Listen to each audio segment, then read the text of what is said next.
All right, good morning, good evening, good afternoon. Welcome to IO Radio with your host, Adam Smith, a.k.a. American Scream. And with me, as always, is Sal Bayat. Hi, everybody. And it's been a little while since we've done a show.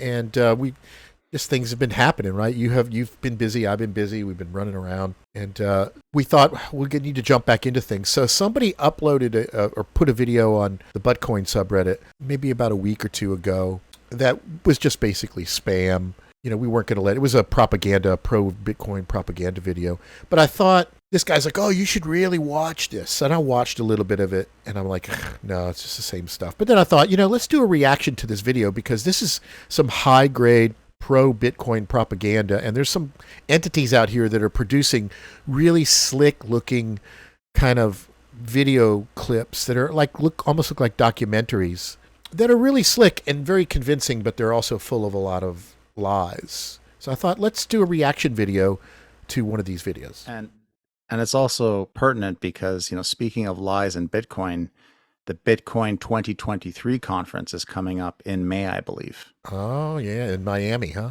Exactly, yeah. Yeah, well, I will definitely be pouring through the footage of that. I'm a bit congested. The whole house has been full of dogs, and too many of them get to me. So that's, if I sound congested, that's what it is. All right. Okay, so here is the video in question. It's called Follow the Money. This is episode 3, Dear Elizabeth Warren. As you know, it's very, very popular for crypto people to just pick particular evil demons and say all of the problems they're experiencing are the result of the Fed or inflation, or in this case, Elizabeth Warren. It's not, they never do anything wrong. Their whole technology and system would be working perfectly if it weren't for the Fed. Well, who's their favorite devil or their favorite demon? Is it Gary Gensler or is it Elizabeth Warren? They seem to go back and forth. If Gary Gensler says something nice about crypto, they'll hang on it. But then if he says something else, there's no loyalty among these people. So anyway, this is the video. I've only watched a few minutes of it, and I thought, holy crap, this is a mess. So let's watch together. We'll stop it, make some comments, and Sal, say something if you want me to stop it. But all right, will do. I'm looking forward to this. I haven't seen it at all, okay. So this is a first impression. Yeah, my impression is that this is primarily a response to Elizabeth Warren calling Bitcoin out for wasting lots of energy. So there's a lot of weird claims about how Bitcoin is green in this, which is really funny. So let's jump into it. Impact on the world's financial markets, but it's also affecting the environment. In fact, a single Bitcoin transaction uses the same amount of power as the average U.S. household uses in 72 days. The Tesla CEO now saying his company will no longer take the cryptocurrency as payment for its vehicles. He said the use of Bitcoin cannot come at great cost to the environment. With an environmental impact like this, Bitcoin is more like digital coal than digital gold. Cryptocurrency has created opportunities to scam investors, assist criminals, and worsen the climate crisis. I agree. All sounds very reasonable. Yeah, there's a lot of evidence on that side of the argument. Now let's see what they're going to say. Share the ultimate goals of people who are attacking Bitcoin mining, because those people want to address climate change. They want to address wasteful consumption. I think they're horribly misguided, because Bitcoin mining is actually a tool to make the transition to a greener grid. It's a tool to address... This is a logical fallacy called begging the question. Right? He says I think these people are wrong because Bitcoin is a tool to blah, blah, blah, blah. He hasn't proven that they're wrong or that Bitcoin actually gets them to this. You'll watch, this is a very common theme we'll see, where these people will state a premise that's based on another premise that they did not actually prove. So they'll say, I believe Bitcoin is this because of this. Well, you didn't prove either. But they'll just gish gallop along, hoping you're not paying attention. And so here we go again. Emissions, and they are fighting the thing that would actually help us make the transition that they want and that I want. So it's a terrible misunderstanding. This is not a zero-sum battle of ideologies. It's actually just an incredible mistake. Look how fancy this is. Also, think about how reasonable that person is. He's so Yeah, reasonable. you see him. He's right there. He's a dude. It's not that they're wrong. It's not that, he wants to make a bunch of money at the expense of environmental externalities. It's just that people have the wrong idea. They're misguided. They're misguided. Bitcoin actually fixes everything. It's not doesn't waste energy. It makes energy better. Well, how? Yeah. Well, he hasn't gotten to that yet. And you'll notice that he actually doesn't really address that. He kind of dances around it. Also, I want to preface this. I think we know where this is going, which is they're going to argue that it helps bring green sources of energy online. Of course, they're ignoring the fact that if there is a system that takes as much electricity as the entire country of Denmark to process, I don't know, 1/1,000,000th of the financial transactions that are necessary, that's inherently wasteful. That's energy we don't need to be using. Right. Yeah. Well, we'll get into the whether energy is wasteful or not as we see where they go with this. So let's not get too far ahead of ourselves. Yeah. But yeah, we know what the standard argument is going to be. They're going to say this. At least this is what my premise is. They're going to claim there's energy being wasted at these power plants. We might as well use it for crypto. Crypto creates jobs and other stuff. Which, the argument is there should be no energy wasted. If there is energy wasted, that's a poor design in the electrical grid. That's not something Bitcoin fixes. It's poor design in the economy. It's also, they're going to say, listen, Bitcoin helps us bring online wind farms, solar farms, and green energy. Of course, we can bring those utilities online and then use them for manufacturing. Yeah, for actual things that create products and services. Yeah, that actually do something in the economy, that don't just waste electricity. Okay, well, before we get too far anticipating where they're going to go, let's see where they're going to go. Let's see what's happening here. All right. So already, nice drone shot there. Okay, let's get it. So originally I wanted to make a film about Bitcoin mining, but in doing so, I've kind of had to go down the rabbit hole and learn about the energy sector. The fact that energy in the Western developed world is always on is actually a great feat of engineering. I think we all take it for granted. We know Bitcoin has massive utility in the energy sector. It's now supporting the stabilization of grids. So there again, once again, begging the question. We know Bitcoin has all this stuff. It's helping stabilize the grids. No, we don't know that. You're trying to suggest to us that's happening, but there's no evidence of that. And this just goes on and on like this. Also, if the fact that they've scammed people and that mining companies can now use the money that have been put in by greater fools to then finance some utilities that had defunct coal plants that now they're going to, to refire. I mean, I don't see how that's a good. I don't know if they're refiring coal plants in this video, so we might be. Well, they're not going to talk about that for sure, but that is happening. Yeah, let's just address what they're going to claims they're going to make here, though, because I don't want to go off too much, if you don't mind. All right. So yeah. So if he says something that is a fallacy, I will stop and go, you haven't proven that. You just stated that. Yeah. And so anyone who's saying Bitcoin mining has no utility has either not done the research or already has an agenda again. Okay. Again, do your own research. There's another begging the question. Anybody who says Bitcoin doesn't have utility hasn't done the research, blah, blah, blah. He hasn't proven that there's utility. He's just attacking the messenger instead of actually defending his argument. More disingenuous discussion here. Well, we can just take that as a statement, right? That's just a statement. Yeah, I mean, it's like, there's no argument there to refute. If you don't believe in Allah, you're just stupid. It's just like that. Against it.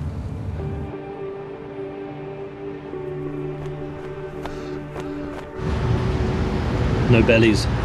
It's like a crypto version of Trent Reznor. All above here.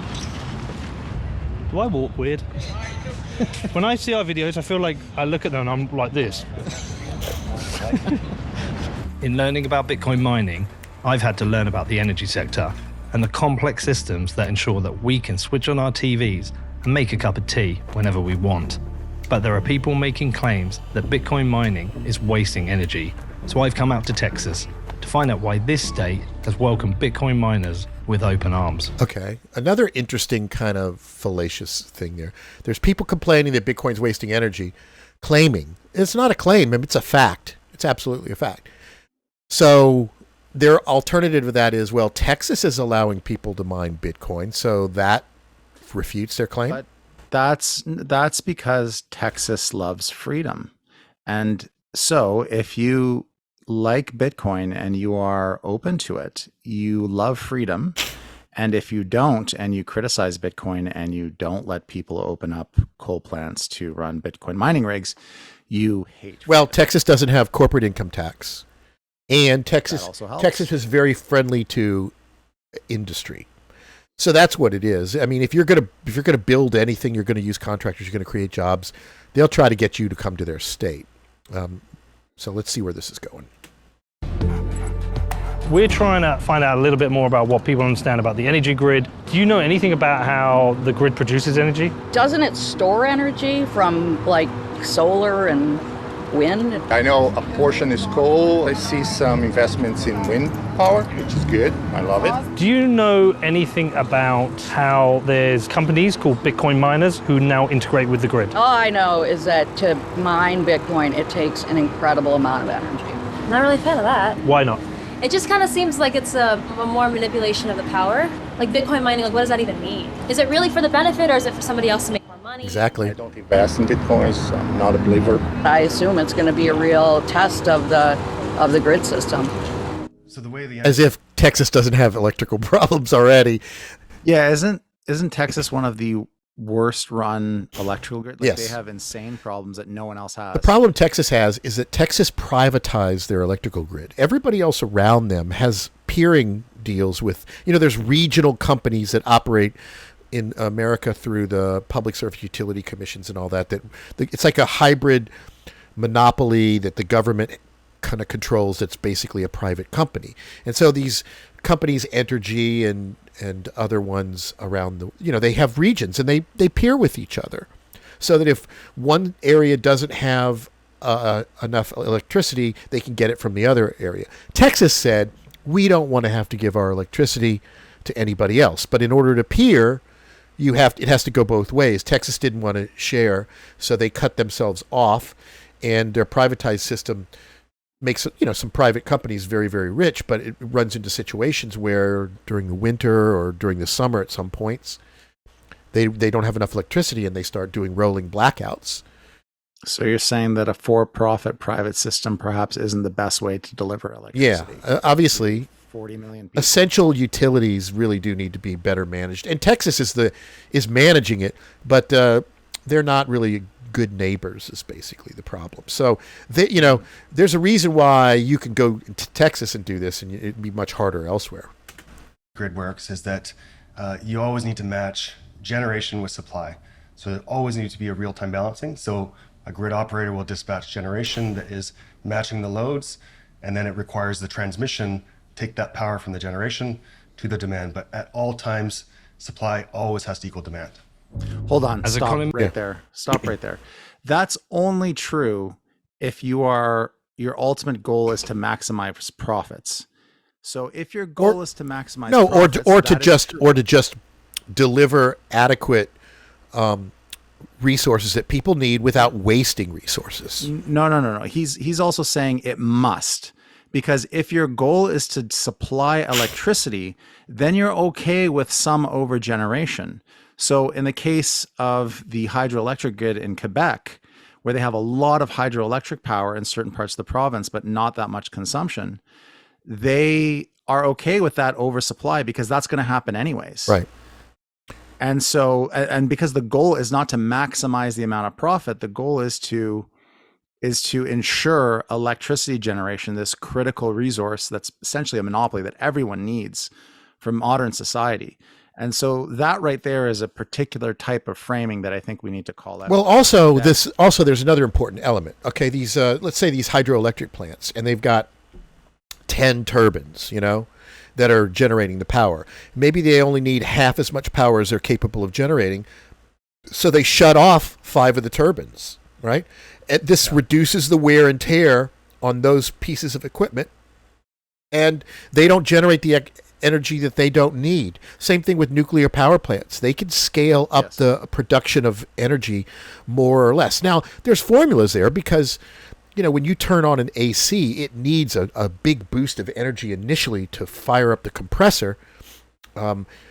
but then it doesn't need as much once it's running. So you always have to have a little bit of a surplus of energy to be able to deal with the spikes and the changes in demand. That's normal. If you have way too much, that's just a sign of a poor designed power scheme. Yeah, and also, I mean, the other interesting thing here is that if your goal is to maximize profits, you're always going to want to generate as much electricity as possible, no matter what. So you're going to be looking for things. You don't care if these things are productive. Well, but it's offset against things are actually being it's done. offset against the costs of maintaining the equipment too. And anything that's moving, got moving parts, and is running is going to wear out faster than something that say is put on standby. But my point is, like, presenting the privatized power industry in Texas as some kind of neutral third party that can be trusted in terms of their opinion about Bitcoin mining is false. We can't do that because they're going to have a vested interest in having industries that are entirely consumptive. Like, they don't care about the externalities. They don't care if it's an efficient system. As long as you're buying power from them and they're making money, that's all. I think we're going to get to that. The more we watch, we're going to get to that. I suspect that's what we're going to see. Yeah, watch. We're only 3 minutes into it. It's 42 minutes long. So we got to, but let's not jump ahead. But yeah, there's some discussions about how the power companies get paid and what kind of deals they have. Let's see what happens. Economies shift, businesses come and go, and once thriving towns built around a single industry can fall on hard times when that industry moves away. But when Bitcoin miners move into rural towns, they're putting people back to work and boosting. They're putting people back to work. Yeah, how many people? It's only natural that Bitcoin has found a home here in Texas because of the deregulation. How many people do you need to run a Bitcoin mining farm just to flip a power switch on and off? Like, they're not. So we're wrong. going to Riot Blockchain's facility. They're one of the biggest Bitcoin miners in North America.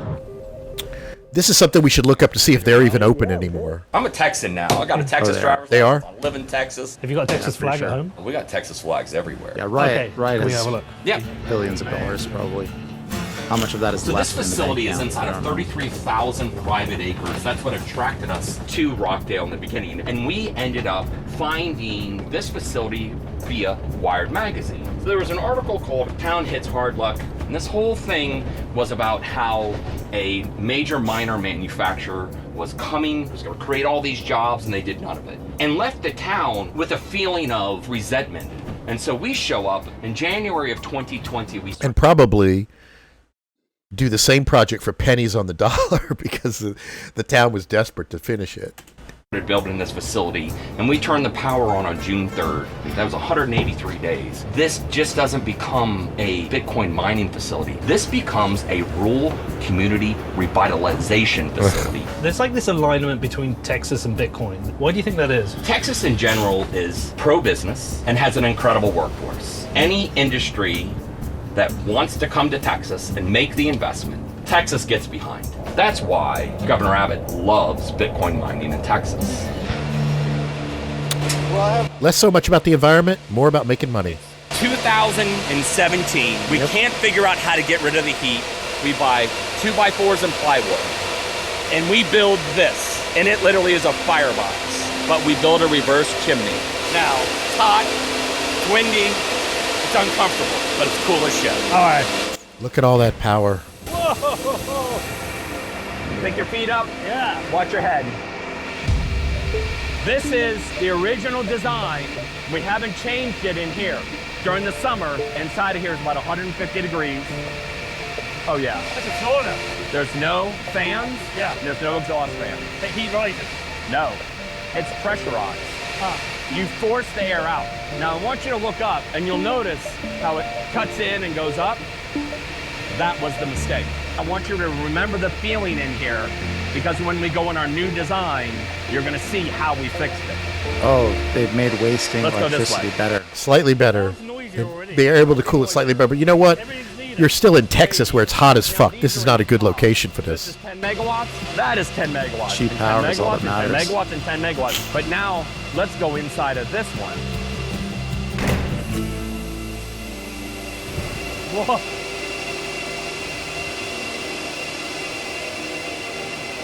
And look at all the workers. Look at all the jobs.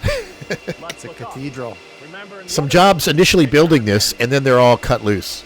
Here, it's open and it's taller. Yeah, exactly. I mean, I've worked at phone companies and ISPs, and you know, you can have 10 people run a huge facility like this. It literally is flying out. But hold on, this pause. Just pause for 1 second.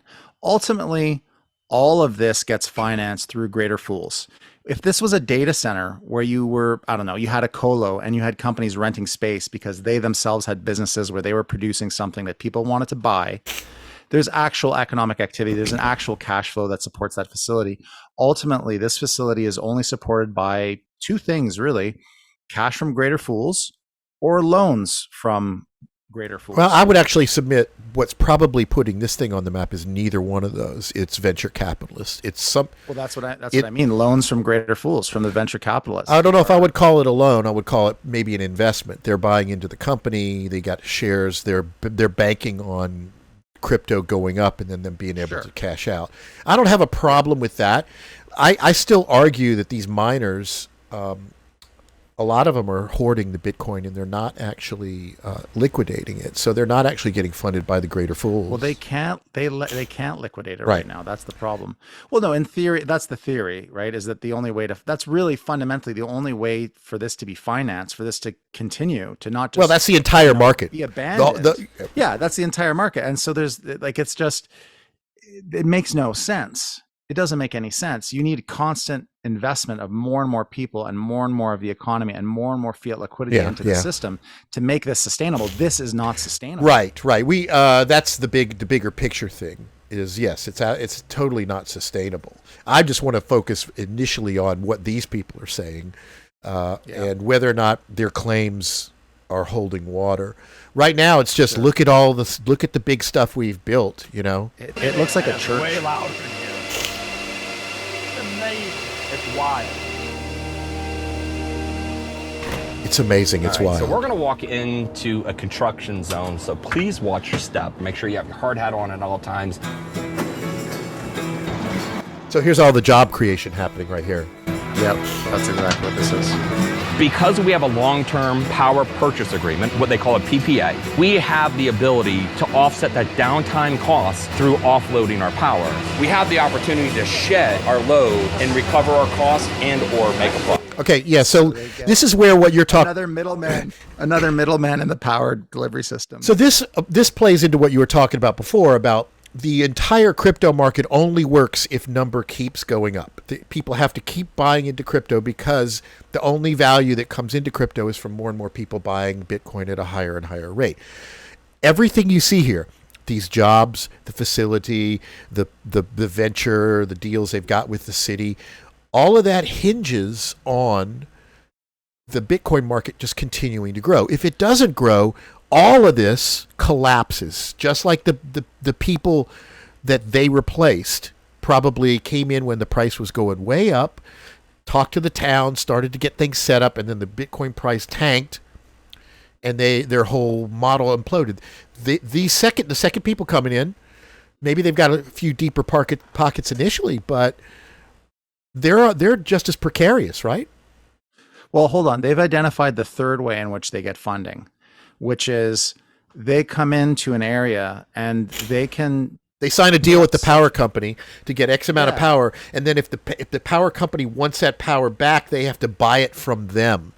Yeah, the power company has basically sold them a monopoly. So by putting some money up front, they're able to buy a monopoly on power, right? So this is rent seeking, essentially. It's completely economically unproductive because all that happens is this person hoards the power, and then in times of increased demand, they can make a profit off of it by adding no value to that transaction. They just have the right to do this. So it's entirely exploitative and consumptive. It takes value out of everyone else's. Well, here's an argument I haven't heard them make, but this is one that they might be able to make. Okay, so we know Texas power grid is inadequate during certain situations to be able to service its people during extreme cold or extreme hot storm events. It's not properly insulated and protected against certain kinds of natural disasters. So they need to put some money and resources into improving their grid. Now, maybe during, let's say 1/3 of the year, they have plenty of power and they have plenty of power left over. And then 1/3, it's about 50-50, and in 1/3, they don't have enough power. So they need to put money into their infrastructure to make it more reliable and to have more power. Maybe during that 1/3 of the time where they've got an excess of power, these mining companies are paying them money they would otherwise not get. And that may help them bump up their infrastructure. That's about the only reasonable argument I could see. And this guy is not even really making that at this point yet. But again, oh man, don't give them any ideas. I mean, but can you be interesting to see if they can actually prove that our deal with the Texas Power Company has allowed them to build another power plant, or it just seems like they went into an area where there's a power grid that's relatively flaky, that's fragile, where it's easy to exploit people, and they've just gone and done that. And they might have gotten some special tax incentive too. In a well-regulated market, in an area where the power grid is considered more of a public utility, then this would never have been allowed. Like, there's no value in doing that for the public good of giving people a monopoly on sales of electricity. You would have built in adequate capacity into your grid. So I understand what you're saying. Like, maybe it helps in Texas and to smooth out, power generation and like revenue streams. Well, the better way to do that's only necessary because that's only possible and only needed because it's a stupid system to begin with. I think the better way to do it is the way that's been done elsewhere in other areas of the country, whereas you allow people to put solar panels and wind turbines up. And if during peak times they're generating more electricity than they need, or they've got a surplus, they can sell it back to the grid. And that's fully decentralized. This is certainly not decentralized. This is one centralized consortium. So again, it goes against the whole decentralization concept. All right, so let's keep watching and see what happens. Look at this shoddy construction, by the way. What is the thing that keeps you up at night with a site like this? What's the one thing you're worrying about? You really want to know? Yeah, I really want to know. That and that aren't the same distance. It's that kind of stuff. How long have you worked here? About 10 months. What did you do before? Driving trucks. And how much do you actually know about Bitcoin? Well, I was kind of playing with Bitcoin before I got this job. Okay, so you knew a bit. Like Robinhood or whatever. So yeah, I had a little bit of knowledge of it. When you came here and started working on this and realized like the scale of the operation, yes, how did you feel about that? To be a part of an operation like that. And what do you do here? I do a little bit of everything. I enjoy it. Andrew, do you own any Bitcoin? At this time, no. What do you make of Bitcoin? I think it's something good. And what's Chad like? Is he all right? Chad's wonderful. When we're gone, is he going to be yelling at you, or is he still cool? What's your boss like? In front of the boss. All day. You know what screaming does? Yeah. Nothing. Yeah, no, I've got 2 kids. Oh, yeah, you learn, I've right? learned that. Although you do have to scream if you're working How in do these boards not short? The water comes into the heat exchanger, cools the plates, which cools the oil. The oil then returns to the tank. If you look very carefully, you can see the oil just. Yeah, and that oil's a big environmental mess too. Yeah, there was an article about that the local stuff. community here. We came here. It's full of this those was a forest. PFAS. A prior company had come here PFAS. and promised 400 jobs and delivered none. So it was real easy for somebody to say, "Don't tell us something you're not going to do." And we're like, "Well, it's real simple. Let's go put lights ourselves on the playgrounds." So parents could watch their kids play sports at night because the school system. So they put lights on the playground. So we paid for it. And how many jobs have been created here for the community? We have about 280 physical on-site here at Riot. And I mean, what does that really say? Like, if you have to depend on private companies for charity to run your public utility, there are bigger problems at play here. So that just means they don't give them benefits? Is that what that means? That just means they have no employment protection. Warren criticizing Bitcoin, knowing there are jobs here and what it's doing for people, that must piss you off. I'm disappointed in their approach because I've invited everyone. 24 hours a day, 7 days a week, I will meet you.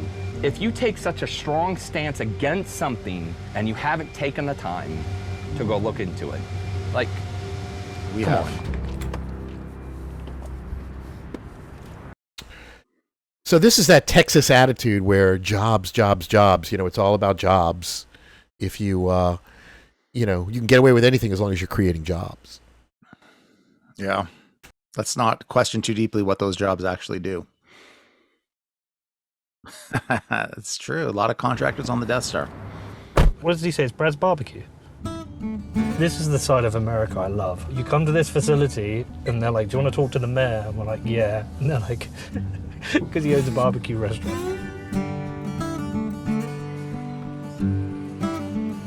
You're not Brett, are you? Yeah. Brett, hey, I'm Peter. Yeah, nice to meet you. So we've just been up to the right facility. They said you got to meet the mayor. In the barbecue king. In the barbecue king. We're actually closed right now. Elizabeth Warren is building an anti-crypto army as part of her re-election campaign. An anti-crypto army. See, that's just vilifying, and that's, why do they have to talk about it in military terms like you're being invaded? That's... Because you guys are Americans. Everything it's an army. She hasn't taken the time to figure out why Bitcoin is unique. She believes... Again, more begging the question. You just saying that Bitcoin is unique, you haven't proven that it's, But also, like, I'm sorry, I'm looking at this, I'm going, I want to eat at this barbecue place. Like, it's a nice little quaint restaurant, but at the same time, they're talking about how Elizabeth Warren wants to destroy Bitcoin. And not only that, when she destroys Bitcoin, she's going to destroy this little barbecue place. And this small business owner is going to go bankrupt because of Elizabeth Warren. Elizabeth Warren taking away all of our barbecue. That's right. That's exactly it. It will ruin the economy, but that couldn't be further from the truth. Just us regular barbecue folks, just trying to make a living. I got tired of Austin traffic, and I moved here 4.5 years ago and started this barbecue joint, and then it kind of blew up, and then I got tired of looking at City Hall over here and nothing being done, so I ran for mayor. I am not a politician. Okay. I don't go in that building unless we have a meeting. I do everything from my tablet. When a concerned citizen reaches out, hey, what's your number? Let me call you. What can I do to help you? That's my mentality. Have you found anything in doing the job that's holding you back, that's getting in your way? Yeah, we need more money in this town to do some more stuff for the kids. We got to clean up the town, which we've done a lot in almost the year that I've been in that seat. But if we clean up the town, it entices people to come here and open businesses. So it's all about clean, huh? Yeah, not really. Hold on. Like this, I think this is a person that, they've clearly found somebody who perhaps is well liked in the town, perhaps is even a good mayor. And, he isn't wrong. You want to entice businesses there, but you want businesses that are going to be sustainable, that are actually making something that is going to be useful for the economy. You want productive economic output. You want factories. You want some nice natural features somewhere. You want some infrastructure. You want some good quality jobs. I mean, this is a town of a population of approximately 5,000. So it's a tiny little town. There's probably lots of them spread all over. There's nothing special about this. In every small town, the mayor knows everybody, and you can call them on their cell phone. This is not unusual. Yeah. Do you not secretly enjoy it? I want to be able to look back on it and say, I helped this town, this community prosper economically, grow in the right direction. So how much do you know about that facility up there? How much time have you spent with them? Me and Chad moved here the same week. I've seen that whole thing from raw land to what it is now. How important is it for the town? I would say 60% of the people that work out there either are from Rockdale or the outer lying communities. I mean, that creates cash flow in our economy. Those people that work out there go to the bars, restaurants, get gas, which therefore creates a tax base for us to grow. It's very important. Are you aware of the regulatory pressures that come on to Bitcoin, complaining about the energy usage? Yeah. Are you aware of that kind of pressure? Yeah, absolutely. A lot of people around here think they take all the energy and drive our energy cost up. What I would say to them is, be glad they're here, and here's why. When we had a winter storm 2 years ago, hardly anyone in this town lost power because they were able to power down and we could take power off the grid, which is in our backyard. And people don't realize they sell a lot of that back. Well, I appreciate your time, man. Why does that have to be a Bitcoin mining facility? Why couldn't that be a factory? We're not going to get any. I mean, ultimately, these are desperate people. This is a small town that needs jobs. It needs money for infrastructure, and they're going to take what they can get. I mean, you can't blame this guy for being willing especially accept the money that's coming in. I mean, if you're going to come into a town and set something up, a small town of like 5,000 people makes a lot of sense because there's no neighbors complaining about the noise, and we know that a lot of these Bitcoin mining facilities really do cause some problems with neighbors. Obviously, in the middle of nowhere in Texas, it's not an issue, and I don't have a problem with that. I just have we both know that this is not a long-term solution or even a medium-term solution. Have to come back. What you've got here is people being given job security, they're being retrained with new skills, they have benefits, they can put their kids through college. These are real. Again, a bunch of claims for which there's no actual evidence. Who's going to put their kids through college working at that thing? There's no guarantee that place will even be around in a year or two. They didn't say that they were paying what they were paying. Like, are those workers that we saw, are they all making $150,000 a year, or are they getting paid minimum wage? Yeah. That's just again, this video is full of all these claims where you just assume all these jobs are great paying and that they actually do have benefits. Well, those 400 and something contractors, if they have any benefits, it's not through the mining thing. It's just another job for them, And when they go off to another job somewhere else, probably outside of town. Real jobs for real people in communities that have suffered.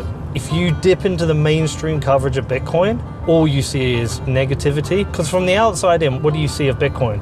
You see 22-year-olds getting rich, and you hear about the mass amount of energy being used and bad for the environment. When Elizabeth Warren starts attacking Bitcoin, she's attacking Americans and she's attacking American jobs. It's because they don't American jobs. Did you know, fun fact, did you know the only place where you can get a job is in the Bitcoin industry?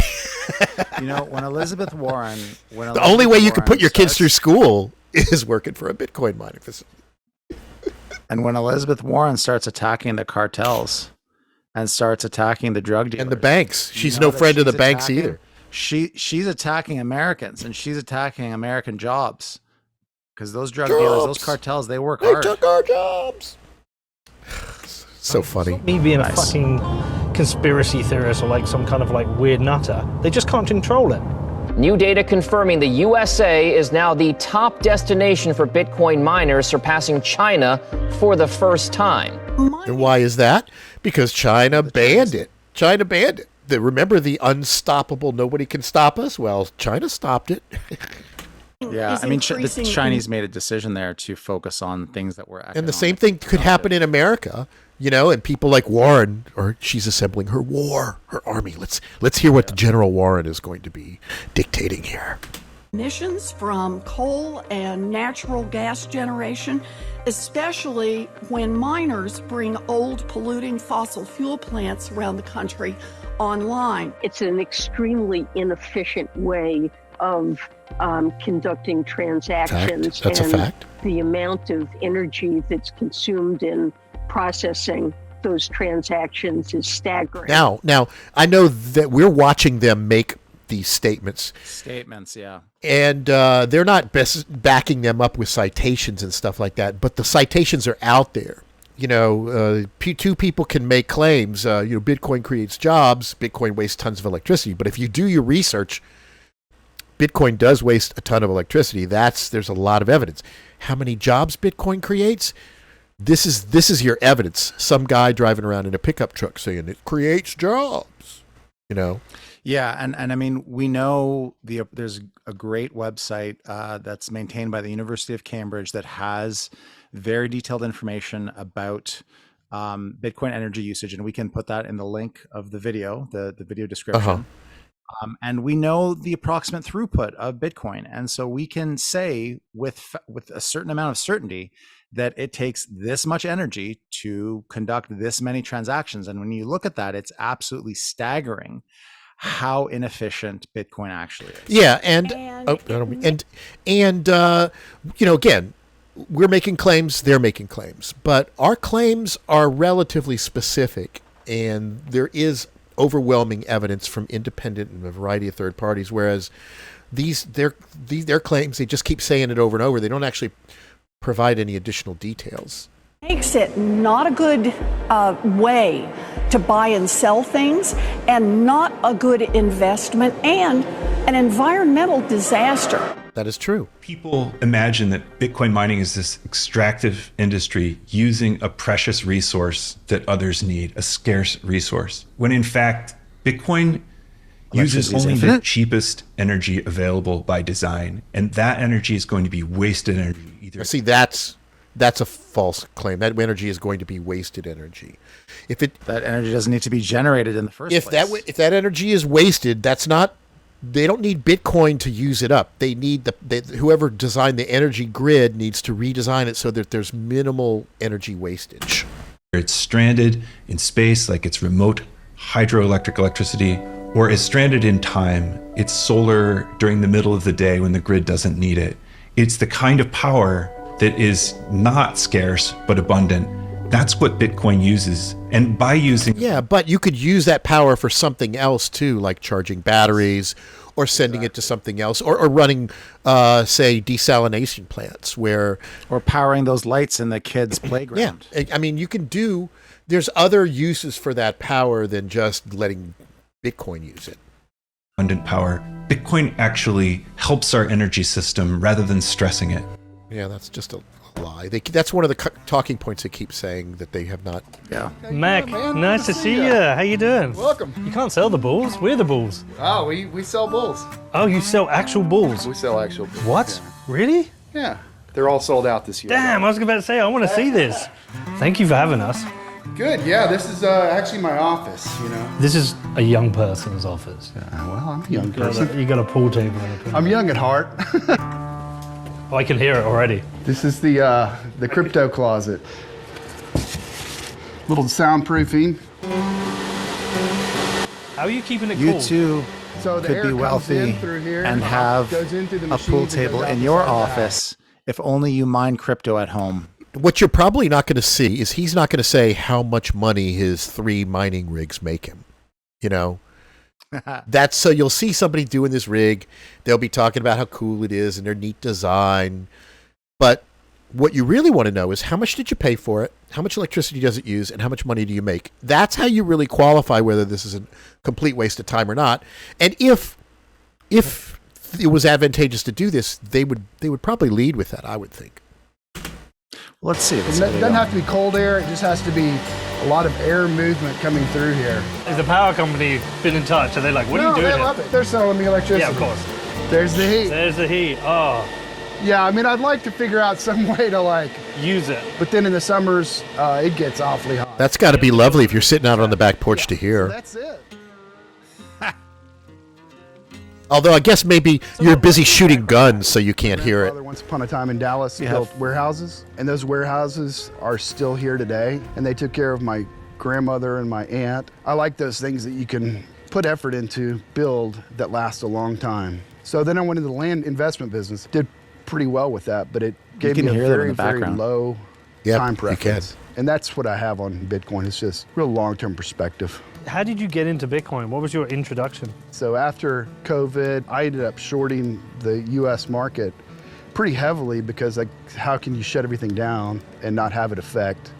How do you short the US market? I was wrong. I mean, I was real wrong. I think you were right. You can be right, but you can still be wrong, you know? It didn't make any sense. I have an opinion, yes. The reason that I was wrong is that they just printed a bunch of money and filled all the cracks in where they were starting to form. That's what you're supposed to do when you have a horrible thing like a pandemic. The elastic monetary system can expand or contract to help people keep their jobs. The system worked the way it was supposed to. I mean, hold on, but I think we have to be a bit more nuanced than that, which is to say, yes, like what you're saying is absolutely correct. Now, whether or not that money that got printed was used perfectly, whether it was used for that purpose or whether it was used to inflate asset prices, and most of it went to stock buybacks and corporate mergers to create essentially monopolies. I don't know if you're talking about the same thing I'm talking about. Yeah. That's a legit, like quantitative easing. Since 2008, has been to large effect been used to inflate asset prices. That's a whole nother. See, I would ask you how to prove that. That's a whole nother thing. So that's fine. No, there's lots of data on this, but hey, we won't get into this. All I'm going to say is there are legitimate critiques of the economy.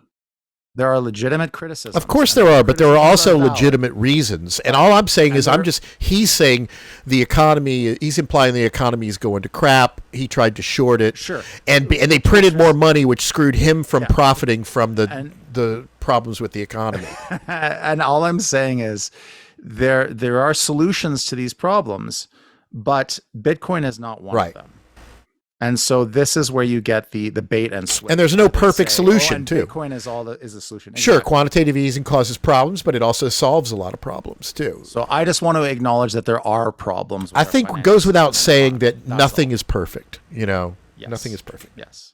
And I still think at some point we're going to pay for that. We're going to pay You're a new Bitcoiner, like relatively, a couple of years? Yes, it's a relatively new thing. In 2020 was when I started to heavily invest in Bitcoin. But you've got to have some conviction, because if you were buying in like 2020, I'm guessing you're down on Bitcoin in your dollar down. terms. Yeah. There's no question about it. But do you think we as Bitcoiners sometimes like tell ourselves a story and don't always face the truth? Liquidity. Like I told people this is a hedge against inflation. It wasn't. Right. I'm down over the last 2 years pretty badly. And so, like, do you think sometimes we maybe convince ourselves a narrative that isn't always true? Ooh, self-aware-wolves happening right there. So all these people have a vested financial interest in Bitcoin. Of course they do. I mean, we go. know that. You wouldn't be making this. Yeah. And what's sad is that this guy... And not only that, they both have admitted they're down money, which is why they're making this desperate documentary to talk people into buying, because if they don't get more greater fools coming in, that number is not coming up. And so, but like, look, why not be a greater fool? You could be in a Bitcoin documentary. I mean, it's really just, it's sad and it's exploitative, because there's a person who's a regular person, probably a nice guy, and he's bought into this delusion and he's suffering financially for it. I would compare this more to compulsive gambling than investing, I mean, I think the pathology is similar to gambling than it is any kind of a financial thing. But let's see what they got to say. I've lived through a lot of different markets of being right and having to wait for the payoff, and I just think that's where we are. So you've discovered it a couple of years ago. You've gone deep. You've gone straight into building a mining rig. I have a history of doing that. So when you find something, you go both feet in. I do, yeah. You know what it sounds like? Like I'm an addict. I'm like an actual addict. My history of it. Oh, here we go. When I find something, I'm in. I usually have good kind of addictions. I usually have bad ones. So, this is proven to be a lot more illuminating than we thought. So we know they all have poor impulse control, but okay. This is we're getting somewhere. How do the economics work? What is the whole cost structure you have to think about? I would say that's probably changed over the time of ownership. First, it was a very profitable thing to do. Right now, I'm probably breaking even. That whole proof of work, the whole time preference seems to be... I bet you he's not even breaking even. To what is in your history and your each one of those family's mining history. rigs is like it does $20,000. cost money for electricity, and I'm trading that cost of electricity for something that's going to last into the future. He thinks. He's buying. The big picture of what we need to do in energy power is we need to electrify everything. We need to stop burning fossil fuels for heating, for transport, and we need to replace that with electrical energy use. And that means we need to generate a tremendous amount of electricity that we don't currently. We're going to need to triple the size of generation. The way to do that in a low carbon way is to... Hold on. How does that follow? Yeah, I don't know how he separated fossil fuel from electricity. Fossil fuel produces electricity. Well, also, why does the fact that we have to stop fossil fuel mean we have to generate 3 times as much power? I don't know. I agree. Like maybe we need to generate 3 times as much power, and yes, we certainly need to stop a non-renewable source of energy production. But why is the one? I don't know. Let's hear what else he has to say. Maybe it will begin to make sense. Although, don't get your hopes up. Wind, solar, nuclear, hydro, geothermal, sources of energy that don't emit a lot of carbon. Those sources are highly intermittent in general, especially wind and solar, meaning we will have lots of excess power at times of day and in parts of the country. That is... You notice how he said those are all intermittent. Well, nuclear isn't. Nuclear isn't. Hydro isn't. Geothermal isn't typically. So he implied they're all intermittent, and then he just cherry picked the two that were actually intermittent. Yeah. Well, let's give him some leeway given here. a massive overbuild of renewables that we need to make the transition. Bitcoin miners, as flexible consumers of power, are able to come in and consume that excess electricity and pay for it. And that addresses the problems of renewable build out by providing another additional revenue stream for renewable generators. Yeah, that argument just really doesn't really work. You know, that's the standard argument. Bitcoin uses power that would otherwise be wasted, and that helps the power industry. And the truth of the matter is the power industry should not be having energy that it needs to waste. And then there's the whole second half of, well, what do you get from Bitcoin besides money the miners are paying in return for that? And that's basically nothing. You know, Ponzi schemes and cyber terrorism and, you know, ransom notes and stuff. The ability to skirt regulations, regulatory arbitrage. Charles, what's your Bitcoin story? My career was like online, subreddit. Thought I knew what Bitcoin was. Always wanted to work in Bitcoin, but I'm not a developer. I work in oil and gas. That'll never have anything to do with Bitcoin. What are they called, those things that bounce up and down in the ground? We've got a couple of those out of the site. What are they called?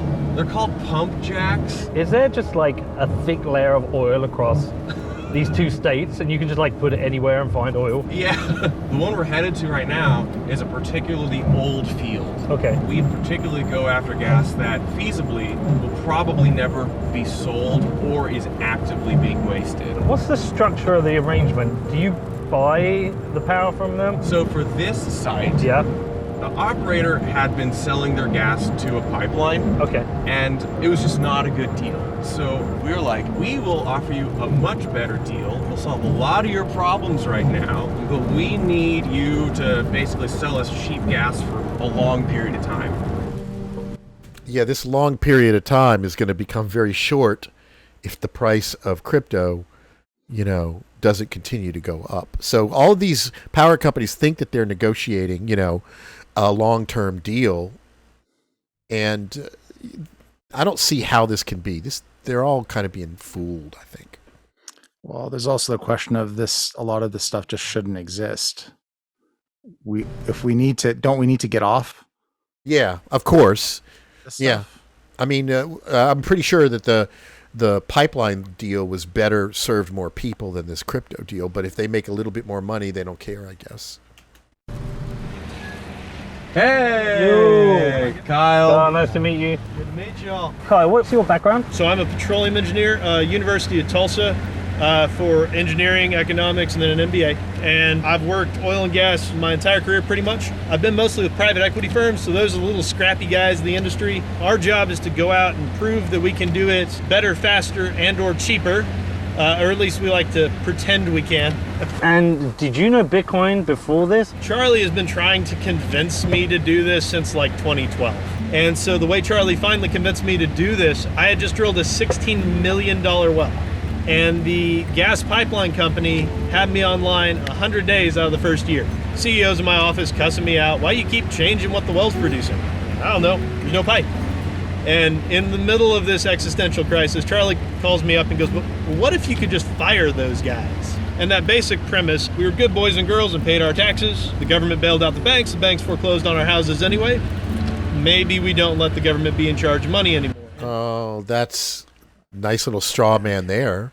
This government bailout, the government got paid back with interest.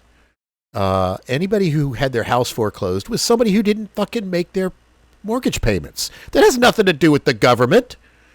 Fucking moron. I mean, I don't want to get into. If your house gets mortgaged and if in foreclosed and you lose it, that's your problem. You got a loan. You agreed to some terms of a loan, and you didn't pay your loan. That's what the bank collapses and the bailouts have nothing to do with that. He's conflating two complete.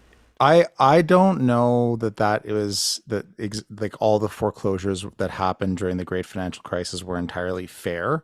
My understanding is some people did get fucked over despite they got fucked over because they agreed but- to the terms of a loan that they couldn't handle, and they couldn't handle the volatility of the market. Maybe they bought a piece of property when it was valued really, really high, and then the market collapsed and the property was worth significantly less than what their mortgage was. That is bad decision making on their part, not necessarily the fault of the government. You got to take into account whether you're buying into a market that's stable or could collapse. I think we're going to table that discussion on the great financial crisis. Let's keep going here. That made a lot of sense to me. Love it. Big bad government.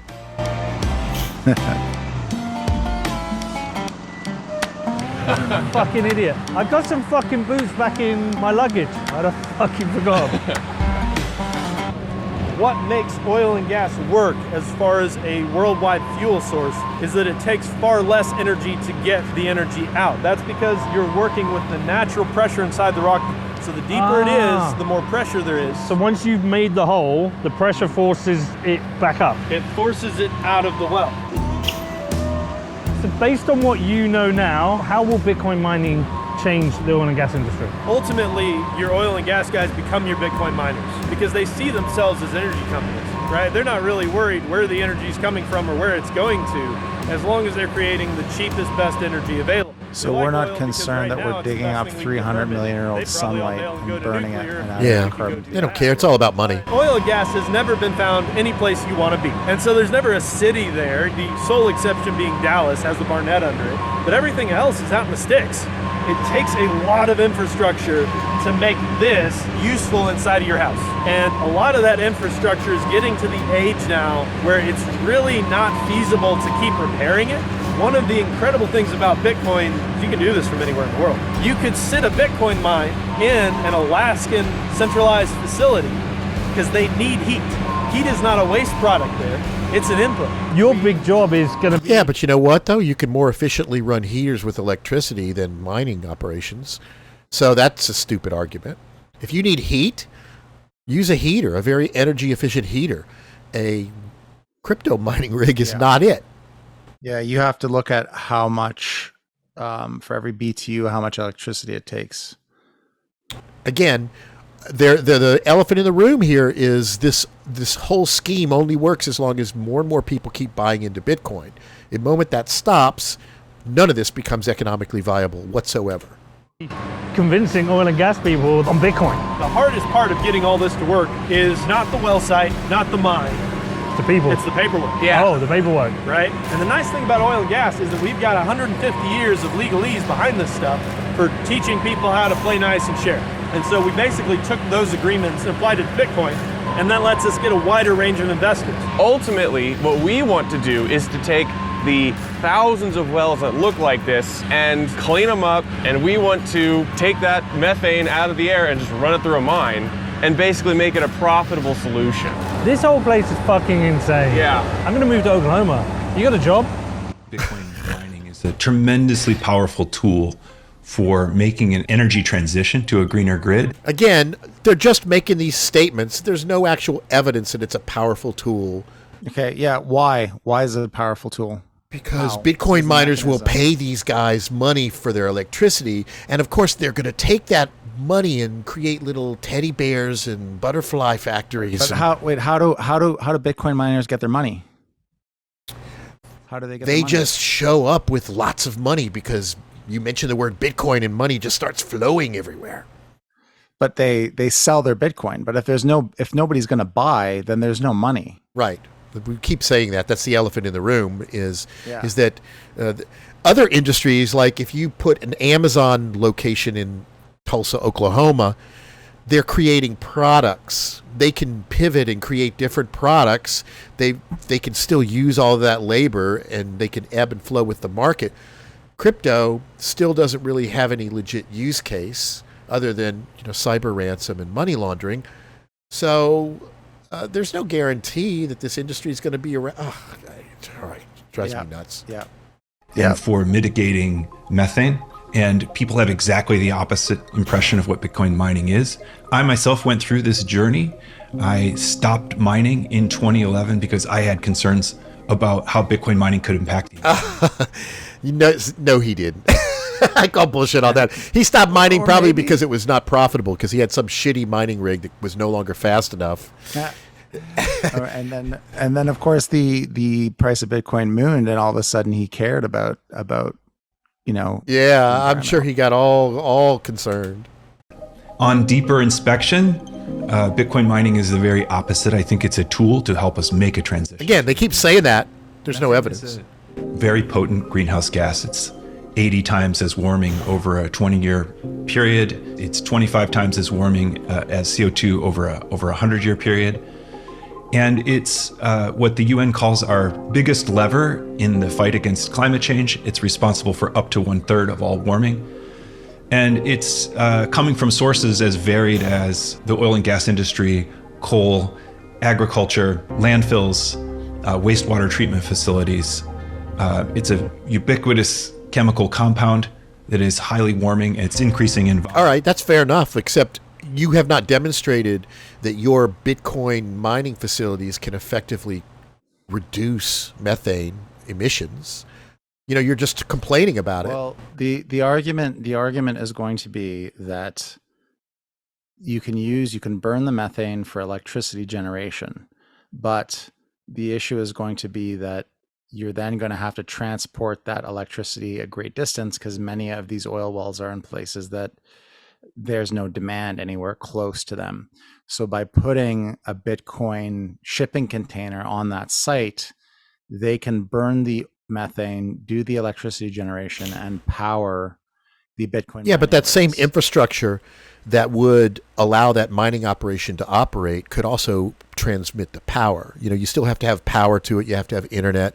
So this is not like an island that you can stick in the middle of nowhere and it just takes this wasted gas and turns it into money. It still has to connect to the network, and that same network could transfer the power. And they're also not talking about the cost of setting up whatever facility and equipment needs to burn this methane and convert it into actual electricity. There's a lot of expenses and costs associated with that. Well, I just want to steel man the argument, right? I want to make sure to present their best case here. And, they do have a point to say that taking the electricity off site with infrastructure, with high voltage lines, is going to be very expensive, and it may make it not worth it to even generate. We don't know, though. We don't know if that's more expensive or it's more expensive to set up a generator that runs on methane that can handle all of this stuff. That could be just as expensive.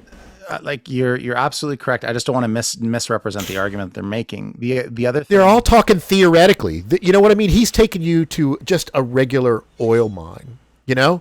He's not showing you a setup where they're trapping the methane and it's going towards Bitcoin. He's just going to different little spots and talking about what they could do, not what they are doing. And this is the problem. Well, to me, there's still the major issues of where does the revenue come from? Well, it comes from greater pools. So ultimately, this is all useless anyways. And it's we know the model that makes all of this prop up is very precarious. Yes, that's the elephant in the room. But beyond that, their claims, they're just making claims, and they're not demonstrating that they can actually do these claims. I'm waiting for them to say, this is the critique of this particular pitch here is.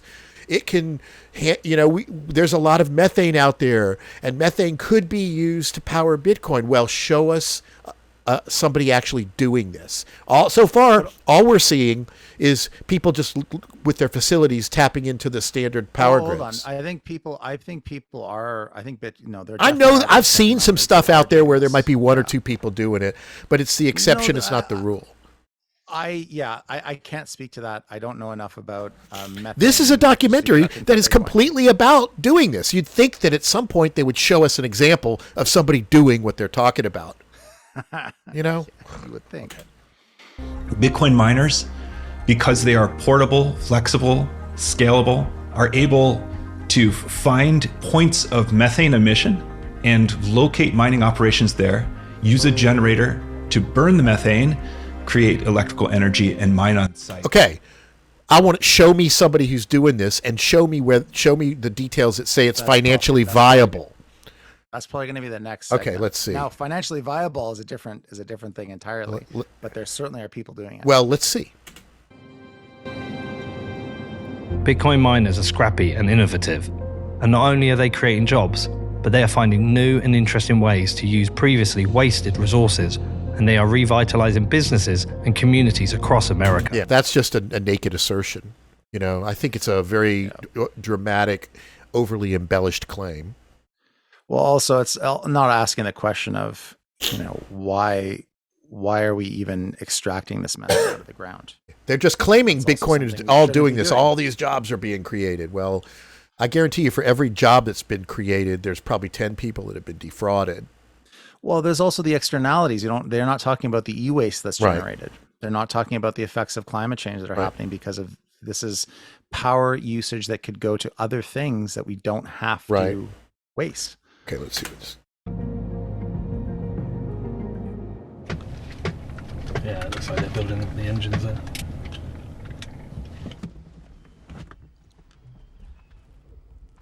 We call this the Gigaplant. It's on top of an abandoned oil refinery from the 1970s that was owned by my business partner's grandfather, Brent Whitehead. His grandfather owned the oil wells, owned the refinery, and owned the gas station.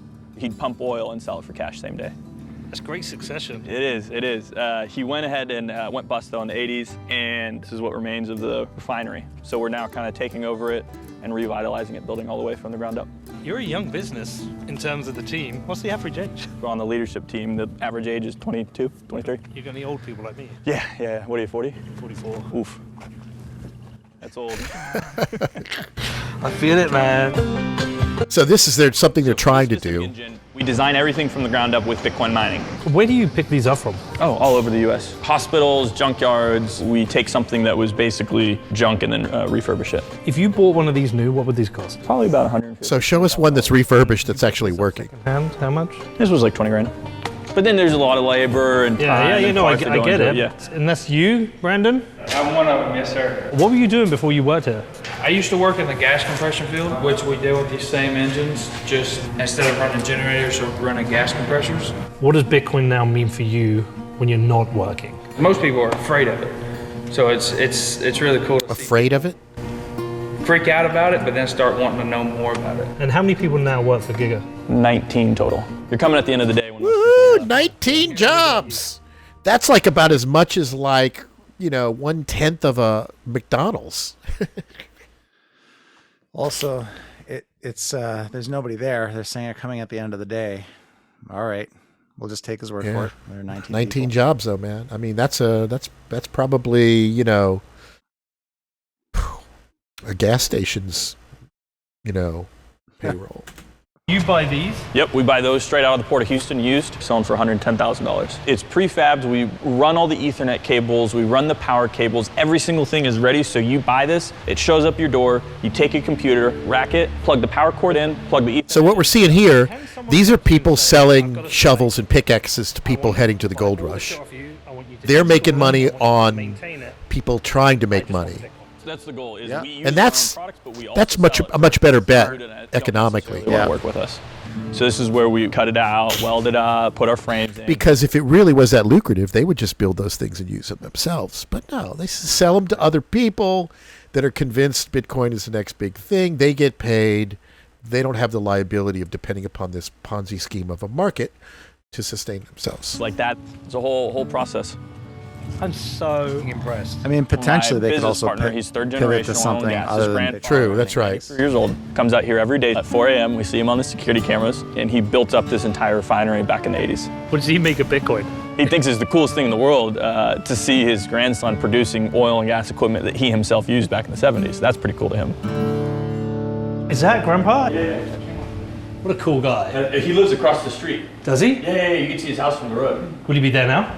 Oh, yeah. Would he talk to us? Here's some of the rigs and things like that. And then that's my youngest son. Huh. We had a bunch of wells. I started young. I was told you're the local Bitcoin expert. Well, I don't know. I don't know that much about it. There you go. The local Bitcoin expert doesn't know much about it. It's up and down like a roller coaster. Like betting on a racehorse almost.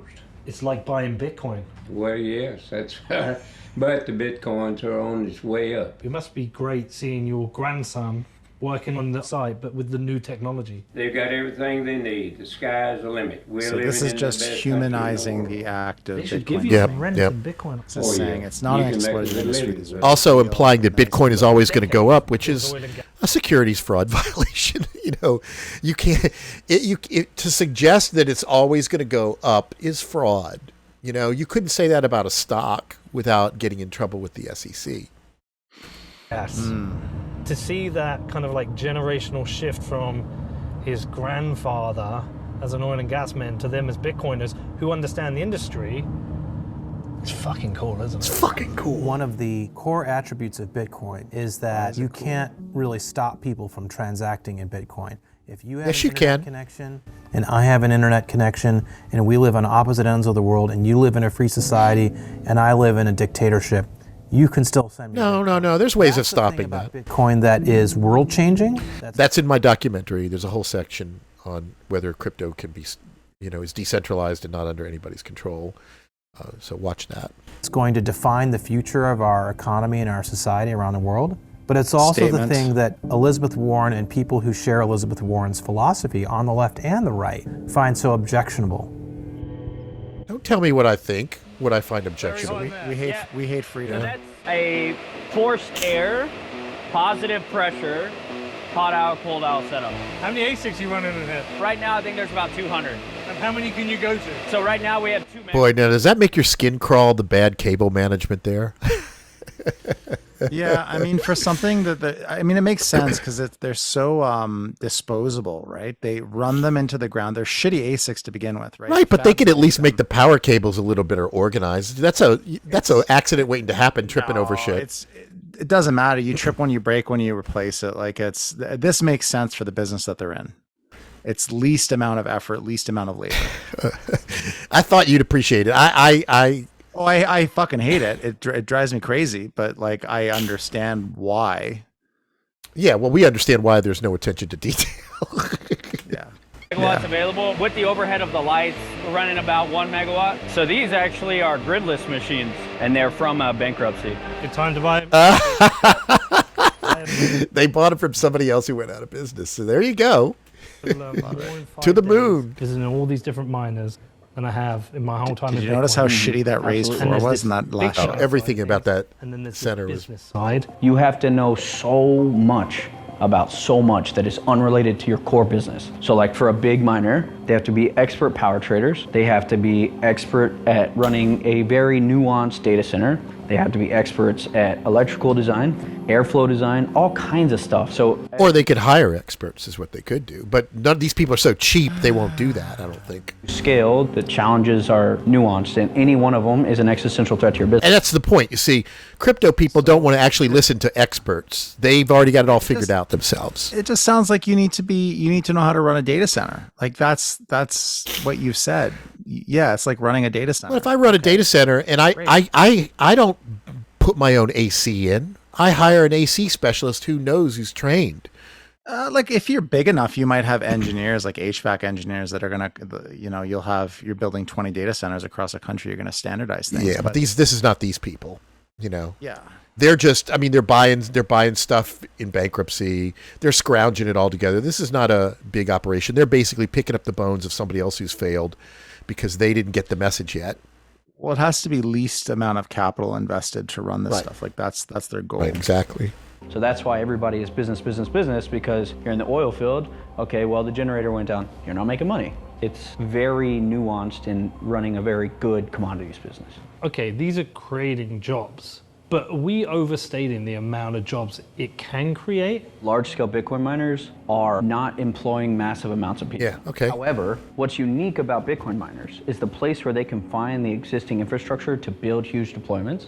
They are in previously bustling small towns. They start coming in and leveraging those old infrastructure assets for power, employing the local community, but then the people spend their money back in the community. But the tax bringing revenue that coal-fired they get plants from back online. people going to lunch. I like the idea, like Detroit. There's just tons of infrastructure there from the auto industry that's not being used anymore. If you could find some way of repurposing that, that's good. But we both know that Bitcoin is not necessarily a productive end result to do that. And they're not going to be up there in Detroit anyway. They're going to be in some small town where there's no corporate income tax and stuff like that. Wherever power is cheapest. Much more profound effect because it was a previously decimated population. But again, it's not really employing any reasonable amount of people. There is no grid. There is no grid in Africa. When I was there, we went up and talked to a farmer who was one of the first people who got their power bill lowered from Bitcoin mining. And we said, what was the major impact you saw? He said that he was able to water his hay fields more, to feed his cows more, and not only was his power cheaper, but he was actually be able to make 3 times more because his cows were fatter. That was the big light bulb moment. I was like, holy shit, this is not like saving the grid and all this stuff. This is a company that can make money, the generator can make money, and the community can make money. And that is the minute that I decided to invest in gridless, because that was the big turning point. What will I get from going there and seeing it? Kenya, and specifically, is like a land of abundance. Everything grows there. It's a beautiful place. The weather's amazing. The people are great. It's safe. You won't be able to truly appreciate the gravity of the situation until you go Kenya? there.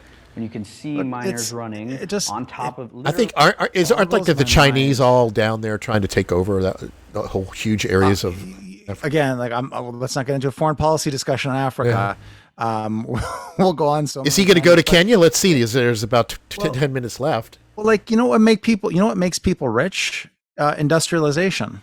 Industrialization makes people rich. What is Bitcoin mining? Bitcoin is the commodification of deindustrialization.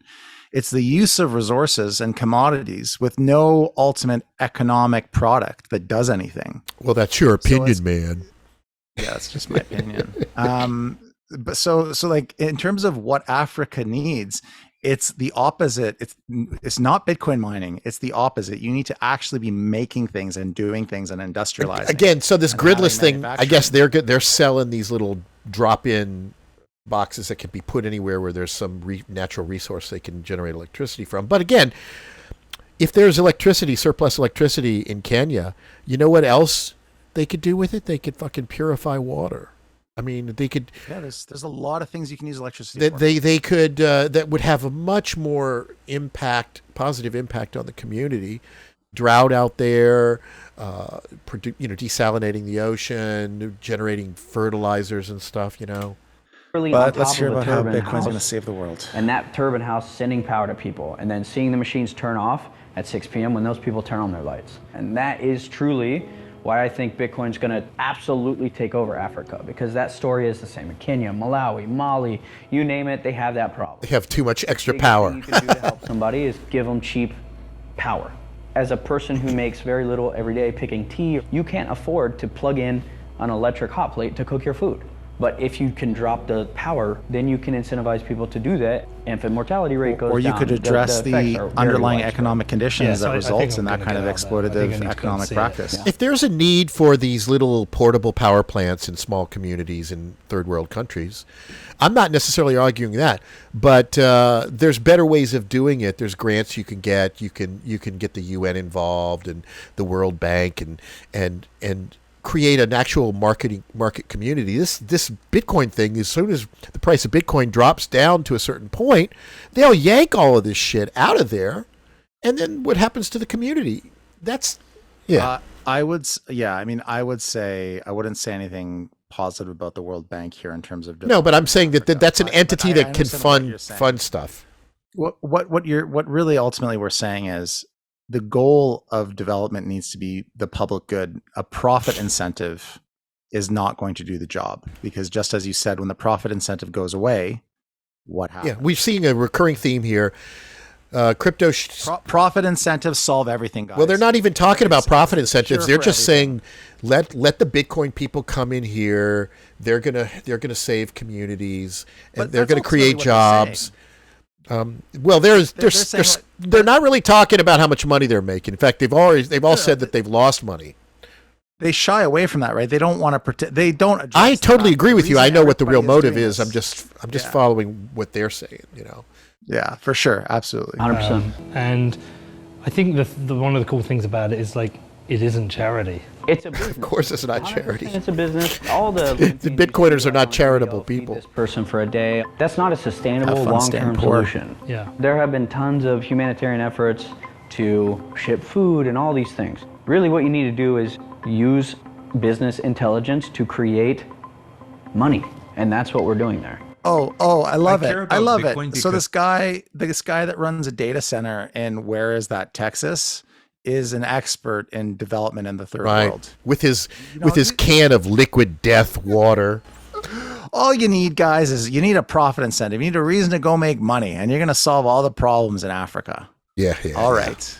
As I see humanity on the verge of making a tremendous mistake, we have a powerful tool for advancing our civilization. You're a powerful tool. He's going to say, leave Brittany alone any moment. I know he is. A number of misunderstandings are standing in the way of humanity taking advantage of this tool. And you can't watch that happen without taking action. Oh my God. We're so close to solving all of society's problems. Bitcoin solves It's everything. just Elizabeth Warren and her army. Just why? Why, Lord, do they want humanity to fail? I mean, we're so close. Bitcoin is so close. You just got to let Bitcoin in. I know it smells and it looks a little bit shady, but just let it into your living room and it'll feed all your whole family. It'll reduce the environment. Don't ask me to go into details. Just let them in. Just let Bitcoin in.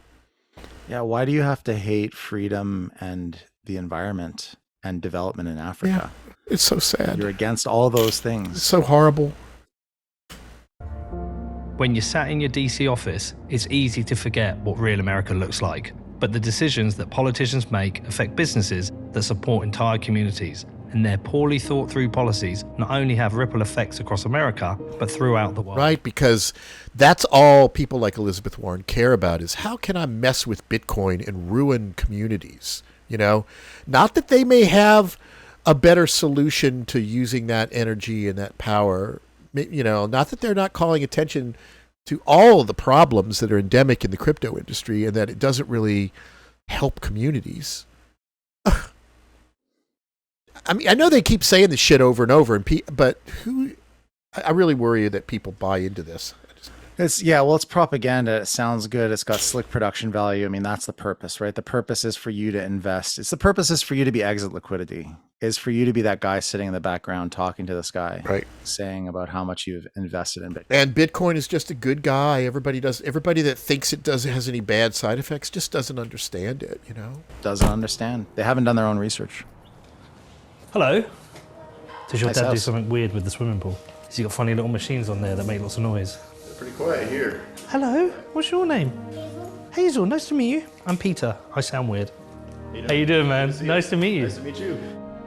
Bitcoin Ben, tell me miners about have families, guys. What do you know about Bitcoin? I can't help you. Do you know anything? Nothing at all. What about you, Olivia? What do you know about Bitcoin? Nothing I at all. know a little bit about Bitcoin. Do you know how many Bitcoin? It's like asking Pablo Escobar's family, what do you know about Yeah. Did Dad talk about Bitcoin a lot? He tries to explain it to me. You're like, Well, I don't really understand it even, and I've asked so many questions. You said it well. We were at a church retreat, and someone was trying to ask him about it. He's like, Nobody in his family can figure out why the hell he's doing this. knowing what money actually is to understand it. That's the mantra. If you don't, you're just stupid. Swipe my credit card, grab some cash, and it just works. you know what I'm going to do first, right? Put my hand in. Yeah, it's actually still cold, but you should be able to feel warmish water coming out of the jet. He's got his mining rig in a swimming pool. You can't actually tell. Texas? No, you can. How long does it take to heat up? It's about 2 to 3 weeks. It keeps pretty constant at about 92, 93. I need my app to convert Yeah, that. that's probably 30, 32 maybe. So it's not pretty. Chad said don't touch the oil, it never comes off. No, that's not so bad. No? Nah. Can I touch it? Yeah, you can touch it. I'm not gonna go. No, it's not super hot right now. Is this just like a hobby project, or is this a genuine cost saving whilst making money? Depending on how you look at it, I get a free heated pool. So the Bitcoin pays for It pays for the power that heats the pool. Yes. No, I don't believe that for a second.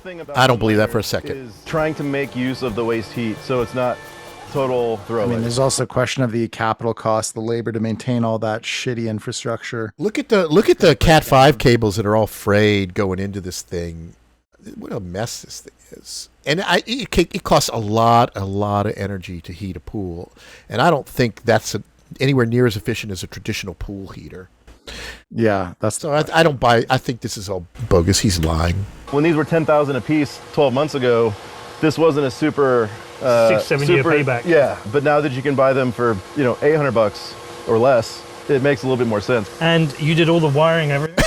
I wouldn't take credit for that. Before, but I'm just saying, like, I wouldn't even know where to start. So it's okay for it to rain into there. So my DIY hack job is a sheet of plywood and some trash bags. At some point, I'll go back and actually put a nice lid on it. So how does it actually heat the pool? So it's a single phase, which means the dielectric fluid, the oil, never changes state. It stays in liquid form. The oil flows through the machines, removes the heat, and these blue hoses basically pump the fluid through this little copper heat exchanger. And when that leaks, is that a problem? Cold water flows into the heat exchanger in the opposite direction.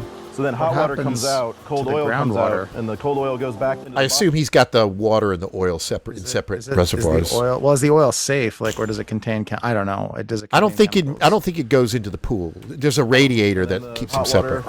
I just meant into the soil. Like, your kids are going to get exposed to that. As long as it's safe, I don't know. it's fine. The problem is, I don't know how often you have to, even change that oil. Over there, he's going to be calling you. Exactly. I don't want to be on speed dial. You become the pool guy. Yeah, exactly. I like being on speed dial for lunch, not on speed dial for for mining setup. So here's the thing.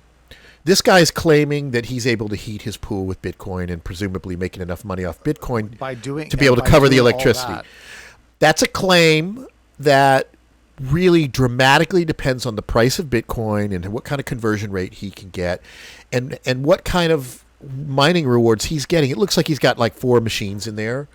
There's no way that he's mining independently and making any block rewards at all. So he must be part of a mining consortium, and his share versus, the guy in the warehouse that we just saw is going to be such a tiny percent. There's absolutely no way that this is paying for the electricity to heat his pool. Let's take it at let's take it at face value. Never mind if it's financially viable. You can heat your pool with Bitcoin. Okay.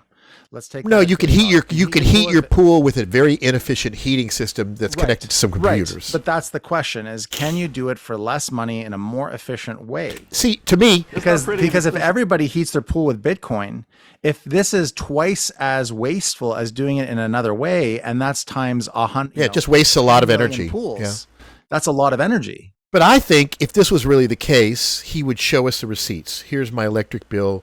Here's how much money I make from operating the mining rig. Then you could clearly see that. They never get into details, and you're just taught to believe them.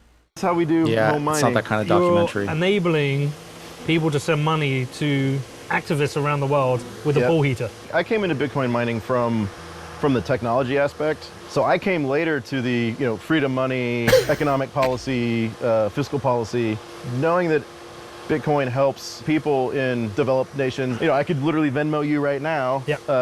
Again, begging the question, knowing that Bitcoin helps people in developed nations, that remains to be seen. There's, well, how's El Salvador going? Yeah, I think that's a good example. They're not really benefiting. Just as fast as with Lightning, but that doesn't work everywhere, and everybody else needs it just like we do. Exactly. It's very cool. Yeah. So that's it. If Bitcoin goes to shit, you can be a handyman. There's something strangely therapeutic about this. It's like, how much can I get in one go? What are you paying, $9 an hour for this? All right, safe travels home. Same thing they pay the Bitcoin people. I wonder what he really does for a living, because I guarantee it's not crypto that paid that for that house. Like an and statement, a whole bunch of different types of resources. You're going to have energy storage, you're going to have demand response such as controllable loads, you have new generation technologies such as nuclear. But really it's like in the future, you're going to be doing a 3x in electricity, is you need to have these new flexible resources for balancing the grid. So whichever that looks like, it's going to be, Bitcoin could be a very big part of that solution. No, it can't. Dear Elizabeth Warren, I'm writing to you because you have a misinformed understanding of Bitcoin that will harm not just Americans, but people all around the world. Yeah. I remember watching you fight against the bad actors on Wall Street, fighting for American families and holding the big banks accountable. I don't think you have realized it yet, but Bitcoin is a tool that helps your fight. No, you haven't proven Bitcoin that. It's a very American idea. It represents freedom. It represents freedom. Told you. There's a talking point on my stupid crypto talking points about that. Bitcoin mining is a very American industry. It's hard work, boots on the ground, innovation. Innovation. You have said that's innovation. That's just fucking a graphics card put in a metal box with some fans. Yeah, it's waste. Just like Americans have freedom from affordable healthcare. What freedom? It's bad for the environment. But the reality is that Bitcoin mining is a vital tool for the transition to a low carbon. See, they keep saying that, but there's no goddamn evidence of that. Yeah, why is it vital? And how does it motivate low carbon? He just keeps saying that over and over. And every place we visited was just a bunch of bullshit claims. A guy, a bunch of miner people, somebody selling some mining rigs, some guy heating his swimming pool. Well, I really don't understand why they didn't go to a facility that has the on-site Bitcoin. Maybe because they're not really, they don't, there's like pictures. Maybe most of those pictures are photoshopped. I know there might be some out there, but this is such bullshit. It's a strange choice. You've said that Bitcoin wastes energy, but Bitcoin miners are using energy that would otherwise go to waste. No. You have also said that Bitcoin has made grids unstable, but I have spoke to experts who state that it is the exact opposite. Hearsay? Which experts? Bitcoin miners are working directly with grid operators to stabilize energy supplies, which will reduce customer prices. No, that's an unstated major premise. But I've traveled across America and seen. You went to like 4 or 5 places in the mid, Texas and Bitcoin, Oklahoma and Texarkana. American people and values. You are working against disadvantaged people everywhere. The people that need this the most. All the people that we saw in this video, none of them look disadvantaged. They're all driving their Ford F-250s. They all got the swimming pools in their houses. This old guy here, he's probably got millions of dollars in the fucking bank. The people that were working in the Bitcoin mining facility probably make minimum wage. Who knows? But all of the people that he's visiting is just a bunch of white people that have made money elsewhere and are on again, I don't see any kind of humanitarian thing here. What Bitcoin is doing for America, it is doing for marginalized people throughout the world. Marginalized people. Creating jobs, providing stable energy, and banking the unbanked. Again, all these claims banking the unbanked, that's been debunked in my documentary too. Elizabeth, how do you want to be remembered? As someone who tried to derail one of the greatest innovations the world has seen. The greatest innovations the world has seen. 14 years and still nobody can really enumerate that beyond saying it's one of the greatest innovations. I'll take indoor plumbing or agriculture over Bitcoin mining. Thanks. Oh, what is crypto? Ding, ding, ding. All right. Bullshit for 1,000, Alex. Or someone who did their best for the little guy.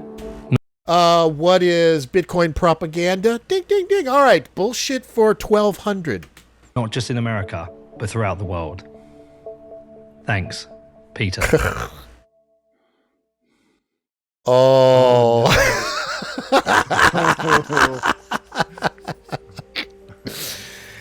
Oh, poor Peter. Buy my bags. That documentary is actually titled Buy My Bags. Most innovation ever. It's going to do all of this stuff. We couldn't actually demonstrate it. We couldn't show you any actual numbers from anybody actually running a viable operation. Here's just a bunch of people coming in after other people have failed, trying to do the same thing. Well, what does history tell us about that? It was well shot. Yeah. Slick. It humanized the presenter. It humanized the participants. The audio production was quite good. The script was all right. And this is how crypto creates jobs, by the way. That guy got paid a good amount of money to do that documentary to hype crypto, despite the fact that there was not hardly anything in that entire thing except a bunch of claims that he didn't provide evidence for.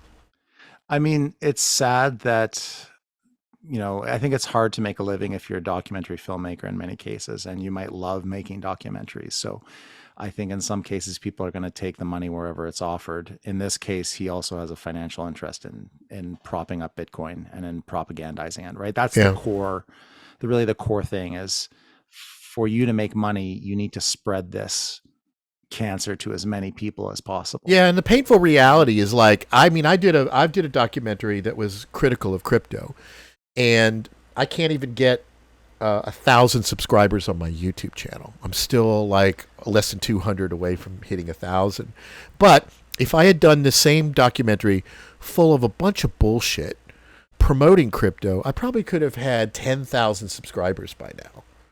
You know, just willing to sacrifice my principles and my morals, and I could make some extra money.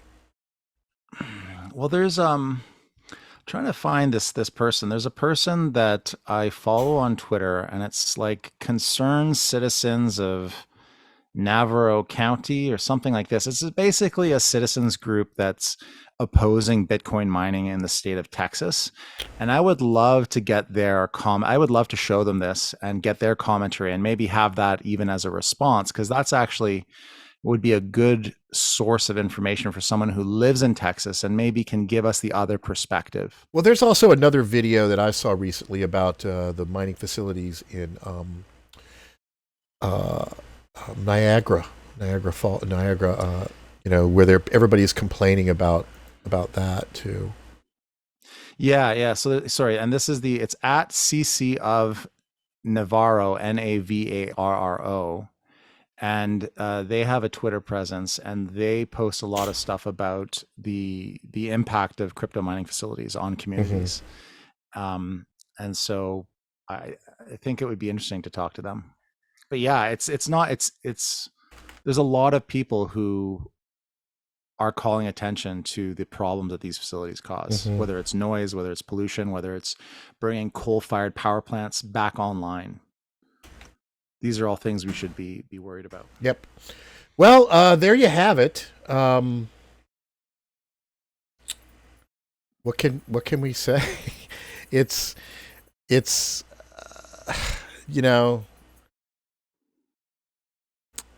they're just going to say what they're going to say. It's expected that people are going to produce this kind of propaganda. It is disappointing, but it's to be expected. So we got through it. Hopefully somebody else will find this useful and entertaining. I guess we'll just kind of leave it at that, and then we'll figure out something to do for our next episode. All right. Thanks, everyone, for listening. Thank you, guys.